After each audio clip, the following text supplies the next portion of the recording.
ভারতীয় কাস্টমস কর্মকর্তার মৃত্যুতে হিলি বন্দরে আমদানি রপ্তানি বন্ধ। আসসালামু আলাইকুম। এমকে টেলিভিশনের পক্ষ থেকে সবাইকে আন্তরিক শুভেচ্ছা জানাচ্ছি। আমি ইফতেখার। শুরুতেই শুনলেন সংবাদ শিরোনাম, এখন বিস্তারিত।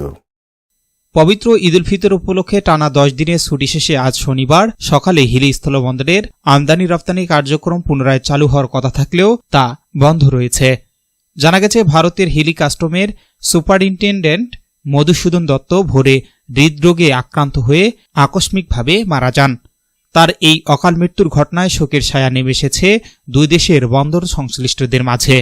এ কারণে ভারতীয় কাস্টমস কর্তৃপক্ষ আজকের জন্য আমদানি রপ্তানি কার্যক্রম স্থগিত রাখার সিদ্ধান্ত নিয়েছে। এ বিষয়ে হিলি C&F এজেন্ট অ্যাসোসিয়েশনের সভাপতি ফিরদৌস রহমান বলেন, ভারতের কাস্টমস কর্মকর্তার মৃত্যুতে আমরা গভীর শোক প্রকাশ করছি।